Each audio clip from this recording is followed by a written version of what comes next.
I think it's clear enough. Kasi nga, nakadalawang video na tayo na baka naman pwede nang magtagalog. I was thinking, maybe it's time to really embrace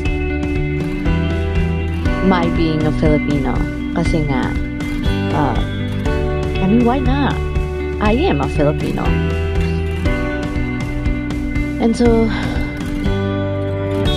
at saka kasi, naisip ko, ang pretentious minsan pag English eh. Meanwhile, when you're speaking your own language, mas natural, mas may talab. Alam mo yun.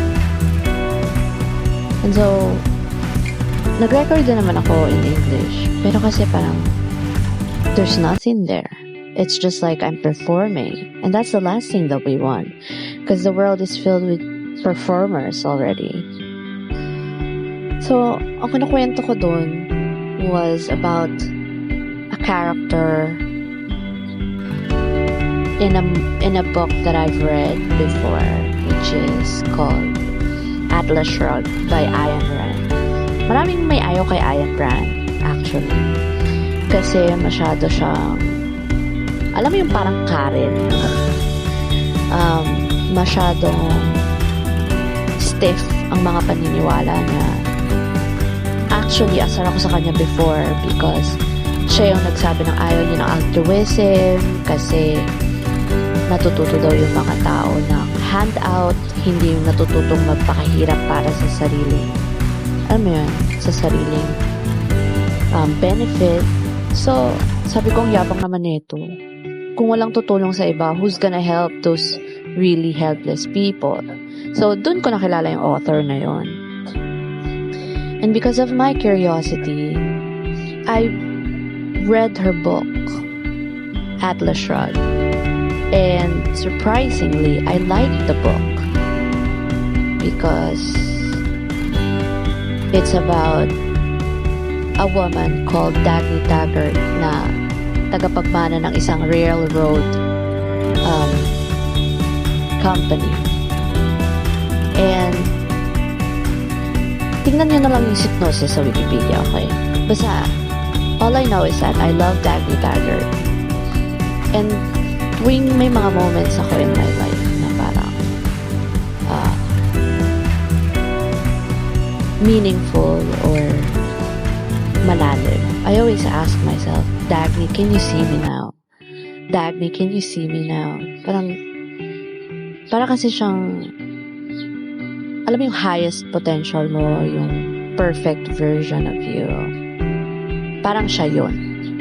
Hindi ko naman sasabi na ako siya or whatever. Like,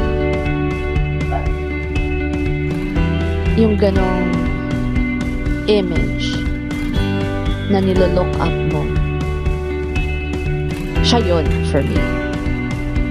And yun nga yung nakwento ko dun sa recording ko in English na parang there was a moment in my life na sobrang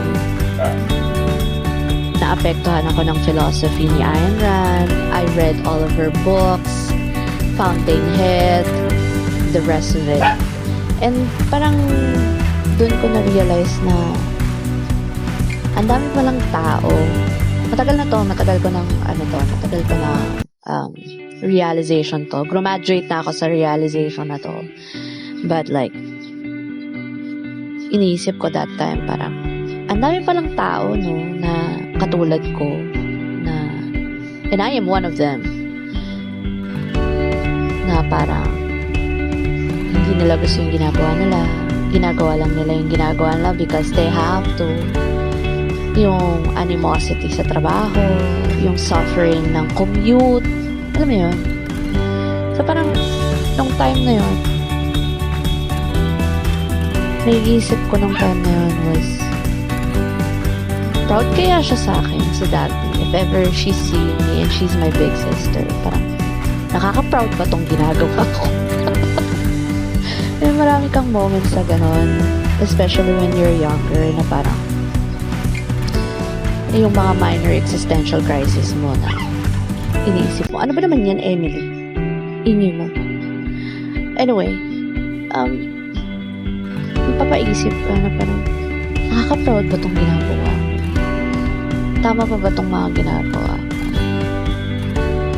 Pero, eventually, kasi tumanda na tayo, nag-mature na tayo,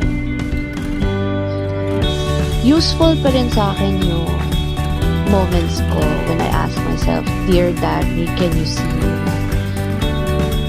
Dun ko na o-audit yung sarili ko na parang, wow, ang layo na rin pala na narating ko. Yung dating existential crisis mode ko na parang identity crisis na din.